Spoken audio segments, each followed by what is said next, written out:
இந்த இயற்கை அன்னை கொடுத்த இந்த பரந்த உலகத்துல பல கனவான்கள், மிகப்பெரிய வள்ளல்கள், தர்மகர்த்தாக்கள், இவர்களுக்கு மத்தியில சில பொறுக்கிகளும் வாழ்ந்துகிட்டு தான் இருக்கிறாங்க. எச்ச பொறுக்கி, குப்பை பொறுக்கி, பொம்பளை பொறுக்கி, ஊர் பொறுக்கி, இப்படி பொறுக்கிகள்லாம் வாழ்ந்துகிட்டு இருக்கிறாங்க. இந்த பொறுக்கிலாம் யாருன்னு நீங்க நினைக்கிறீங்க? இவன்லாம் என்ன பெரிய மகானா, உயர்ந்தவனா? இல்லை, அவன் ரொம்ப சாதாரண மனுஷன், அவ்வளவுதான். அவன் வாழும் பகுதி சரி இருக்காது, அவன் வாழ்க்கை முறை சரி இருக்காது, அவனை பொறுக்கின்னு சொல்லுவோம்.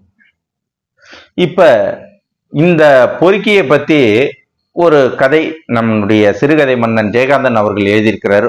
வாங்க கதையை பார்ப்போம். கதையின் பெயர் பொறுக்கி. யார் பொறுக்குனாங்க, எதை பொறுக்குனாங்க, யாரெல்லாம் பொறுக்கி பார்ப்போம். மினியம்மா அந்த சென்னை பட்டணத்துல தூங்கு மூஞ்சி மரத்து கீழே 4 ரோடு சந்திக்கிற ஒரு இடத்துல ஆப்பக்கடை போட்டு நடத்திட்டு இருக்கிறா. அவ கடையில கூட்டம். இது டோக்கன் வாங்கிட்டு முன்னாடியே சாப்பிட்ற பணத்துக்கு பணம் கட்டிட்டு, இல்ல அட்வான்ஸா சீட்டு புக் பண்ணிட்டு சாப்பிட்றக்கூடிய இடம் கிடையாது. எக்ஸ்ட்ரா ஒரு இட்லி வேணும், காசு இல்லைனாலும் கொடுப்பாங்க.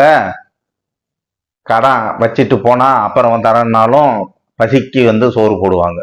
அப்படிப்பட்ட ஒரு இடம் சாமானியன் நடத்தக்கூடிய, முனியம்மா நடத்தக்கூடிய அந்த ஆப்பக்கடை.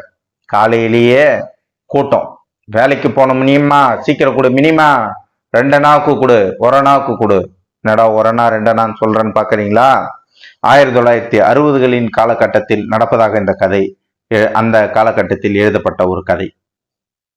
4 நாவுக்கு, 1/4 நாவுக்கு கொடு, 2 நாவுக்கு கொடு அப்படின்ட்டு. அந்த நேரத்தில் ஒரு கிழவன், நிம்மா 2 நாளா ஜோரம், உடம்பு சரியில்லை, வேலைக்கு போல, 2 நாவுக்கு ஆப்பங்குளாம், சாயந்தரம் கொடுத்துட்றேன் நானு, ஊட்டாண்ட உன்னை தேடி வந்தே கொடுத்துட்றானே நானு அப்படின்னு ஒரு கிழவன் பள்ளி இழிச்சிட்டு நிக்கிறார். மினிமா பேப்பால ஏற்கனவே பாக்கி கிடக்குது, இதுல வேற 2 நாவுக்கு வேற இப்ப கொடுக்கணுமா நான் உனக்கு? என்ன நினைச்சுன்னுக்கிற ப அப்படின்னுது. அந்த கிழவருக்கு உடல்நிலை உண்மையிலுமே சரியில்லாதவர் தான். தள்ளாத வயசுல போய் ஒரு ஓரமா படுத்துக்கிறார் மனிதன். அந்த மனிதன் ஒரு ஓரமா ஒரு மரத்து நிழல்ல படுத்துட்டாரு. பாக்குது முனிமா, இந்த அங்க போய் பத்துக்குண்ணா, வா இங்க வா, வாங்கின்னு போ, மறுவாதையா சாயந்தரம் காசு கொடுத்துடணும்னா மரியாதை கட்டுவான் அப்புறம் அப்படின்ட்டு கூப்பிடுது கிழவனை. அப்பதான் ஒருத்தவங்க, முனிமா நான் தான் முன்னால வந்தேன், எனக்கு கூட. என்ன முனிமா இப்படியே பண்ற அப்படின்னு சொல்லிக்கினே இருக்கும்போது இந்த முனிமா, சவாதி, சவாதி அப்படின்னு கூப்பிடுறாங்க. யார? அவங்க பையன் சபாபதியை கூப்பிடுறாங்க. எங்கடா போச்சு இந்த நாய்? காலங்காத்தாலே எங்கேயாவது பொறுக்க போயிருக்கணும் நாய். துண்ணுட்டு பாரு, ஊரை சுத்திக்கின்னு வரான். அவன் காசை தரல, இவன் காசை தரல, அந்த ரிக்ஷாக்காரன் காசை தரல, போய் வாங்கின்னு வாடான்னா வாங்கின்னு வர மாட்டான். எங்கடா போனா நீனு? எனக்கு என்ன 10 கையா இருக்குது எல்லாத்தையும் பாக்குறதுக்கு? இது எனக்கு ஒத்தாசையாவும் இருக்க மாட்டேது, ஒரு வேலைக்கும் போக மாட்டேது, உருப்படுற வேலையை பார்க்க மாட்டேது அப்படின்னு திட்டிக்கிட்டே இந்த அம்மா அப்போ சுட்டுக்கிட்டே இருக்கிறாங்க. அந்த நேரத்துல ஒரு வண்டி, குப்பை வண்டி, கார்பரேஷன் வண்டி நிக்குது. 2 தோட்டி இறங்குறாங்க. உள்ள இருந்து ஒரு அதிகாரி இறங்குறாரு அந்த வண்டியில இருந்து கதவை திறந்து. அவரு யாருன்னு பாத்தீங்கன்னா கார்பரேஷன் ஹெல்த் இன்ஸ்பெக்டர். வந்தவர் ஒன்னும் பேசல. ஏமா உன்னை எத்தனை தடவை சொல்லிக்கிறீங்க கடைப்படக்கூடாதுன்னு? முனிமா அதுக்குள்ள கடையை காலி பண்ணி ஓடலான்னு பாக்குது. மாவு குப்பை வண்டியில கொட்டப்படுது. சுட்டு வச்சு இந்த ஆப்ப தூக்கி குப்பை வண்டியில போட்டாங்க. போட்டு ஊர் பூரா கால்ரா பரவுது. இந்த மாதிரி சுகாதாரம் இல்லாம வித்துட்டு இருக்கிற இந்த சேரி ஜனங்களுக்கெல்லாம் என்ன நோய் சப்ளை பண்ற வேலை பாக்குறியா நீனு அப்படின்னு சுகாதார அதிகாரி சொல்றாரு. முனிமா சொல்லுது, சார் விட்டுரு சார், விட்டுரு சார், பொழைப்பு சார், என் பொழைப்பு சார், விட்டுரு சார். சாமானியனை கண்டாதான் அதிகாரம் நிமிர்ந்து நிற்குமே, வளைஞ்சு கொடுக்காது. அது வளைய வேண்டிய இடத்துல மட்டும்தான் வளையும். இந்த ஹெல்த் இன்ஸ்பெக்டரை பொறுத்தளவுக்கு இந்த சேரிக்கே கலாரா பார்வைக்கு போகக்கூடிய ஒரு இடமா இந்த முனிமாவோட ஆப்பக்கடை தான் படுது. முனிமா சொல்லுது, சார் ஊராண்ட கேட்டுப்பாரு சார், என் கடை எவ்வளவு சுத்தமா இருக்குன்னு கேட்டுப்பாரு சார், காலைல எம்மா ஜனம் வாங்கின்னு போது பாரு சார், என்ன சார் நீ இப்படி பண்றே சார்? சார் சார் சார் சொல்லுங்க சார், கொட்டாதீங்க சார், விட்டு போங்க சார். பாவப்படுது, அவன் பார்க்கல. போயிடுறாரு. போனதுக்கப்புறம் கவுன்சிலர் காரில் வராரு. ஸ்ரீமான் சுந்தரம் அவர் காரில் வந்து இருக்கும்போது ஊர் மக்கள்லாம் ஒன்று கூடுது. சார், என்ன சார் நினச்சிங்கிறீங்க? உங்களை நம்பி ஓட்டு போட்டதுக்கு இப்படிதான் நடக்குமா? அப்படின்னோடனே சீமான் சுந்தரன் காரை விட்டு இறங்கணுன்னே அவருக்கு அந்த மக்களுடைய வாடை தாங்கலை. ஏன்னா அவன்லாம் வந்து உழைக்கக்கூடியவன். அவனுக்கு அன்றாடம் உழைப்புக்கே சோத்துக்கே வழி இல்லாத ஒரு காலகட்டம். இந்த பஞ்ச காலகட்டங்கள்லாம் நம்ம புரிஞ்சிக்க முடியாது இன்னைக்கு. அந்த மக்கள் கிட்ட உழைக்கிறதுக்கே சாப்பிட்றதுக்கே வழி இல்லை.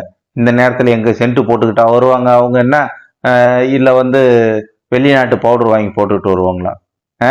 செக் தள்ளி நில்லுங்க நாத்தம் முடிச்ச ஜனங்களா அப்படின்றார் ஸ்ரீமான். ஏன் சார், உன்னை நம்பி ஓட்டு போட்டதுக்கு நீ இப்படியும் பேசுவ இன்னமும் பேசுவ அப்படின்னு கூட்டத்தில் ஒருத்தர் சொல்றான். மினிமா ஏதோ சொல்லலாம்னு நினைக்கிறா, கொண்டாடிக்குது. மினிமாவோட பையன் சபாதி அந்த நேரத்தில் வந்துட்டான். ஏன் சார், உங்களை நம்பி ஓட்டு போட்டதுக்கு, ஏன் சாமி உங்களை நம்பி ஓட்டு போட்டதுக்கு இதே எங்க கதியா? என்ன வந்து கார்பரேஷன்காரன் வந்து வாரின்னு போறான்? ஏன் நாங்க மட்டும்தான் இந்த கால்ராவை பரப்பின்னு இருக்கிறோமா? இந்த சேர் ஜனங்களை பார்த்தாலே உங்களுக்கு என்ன இலகாரமா போச்சா அப்படின்றான். செக் முறை எச்சு பொறிக்க நாய அப்படின்ற ஸ்ரீமான் வாயிலிருந்து வார்த்தை. டிரைவர் கார் ஏடு கூடத்தை நோத்து அப்படின்னு கார்ல ஏறார். கார்ல ஏறி ஸ்ரீமான் புறப்பட்டார். புறப்பட்டதுக்கு அப்புறம் இந்த முனிமா பேசுது. கொள்ளையில போவ, பாடையில போவ, அந்த ஹெல்த் இன்ஸ்பெக்டர் அப்படின்னு சொல்லிட்டு அந்த ஆளை திட்டிட்டு இவனெல்லாம் ஒரு ஆளு, இவனெல்லாம் ஒரு இவன்ட்டு நம்பி இவனுக்கு ஓட்டு போட்டோம் பாரு, என்ன கெதியில போக போறான் பாரு, என்ன நடக்க போகுது பாரு அப்படின்னு இந்த அம்மா சொல்லிக்கினே இருக்கு. கொஞ்ச நாள்லயே கார்பரேஷன் எலெக்ஷன் அனௌன்ஸ் பண்றாங்க. ஸ்ரீமான் சுந்தரம் இப்ப எலெக்ஷன்ல மறுபடியும் அந்த வார்டில் கவுன்சிலரா நிக்க போறாரு.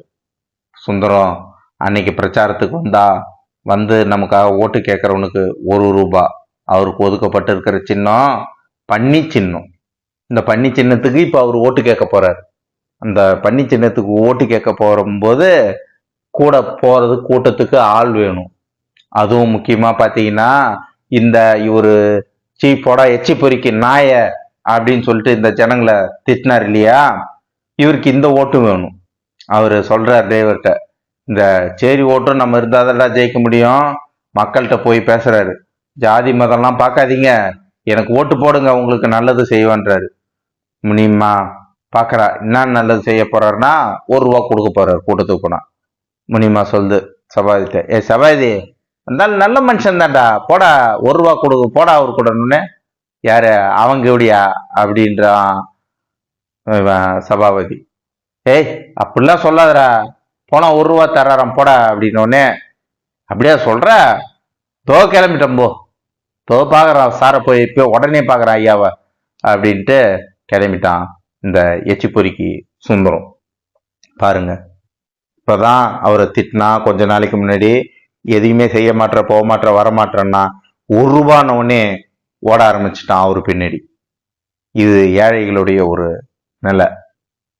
இவன் போனதுக்கு அப்புறம் இந்த அம்மா சரி இப்படியாவது பையன் சம்பாதிக்கட்டுமேன்னு நினைக்குது. போயிட்டு அவருக்கு ஒதுக்கப்பட்டிருக்க பன்றி சின்னத்துக்கு ஓட்டு கேட்குறான். ஆனா ஓட்டு கேட்குற சின்னம் உண்மையான சின்னம் பன்றி சின்னம் இல்லை, அது ₹1 சின்னம். ஏன்னா ₹1 எல்லாரையும் இங்க விலைக்கு வாங்க போறாங்க. இப்ப இந்த எச்சி பொறிக்கு சபாபதி இந்த ஓட்டு பொறிக்கு சுந்தரத்துக்கு ஓட்டு கேட்க போறாரு. இங்க பாரு, நாம என்ன பார்த்தோம், நாம நினைச்சுக்கிட்டு இருக்கிறோம் பொறுக்கின்னா பொம்பளை பொறுக்கி, அந்த எச்சு பொறுக்கி, ஊர் பொறுக்கி, தெரு பொறுக்கி, குப்பை பொறுக்கின்னு பார்த்தோம். இல்ல, சுந்தரமும் சீமானா இருந்தாலும் அவரும் ஒரு பொறுக்கி தான். அவரு இப்ப ஓட்ட பொறுக்க போறாரு. இப்படியாக இந்த கதையை ஜெயகாந்தன் அவர்கள் முடிக்கிறார்.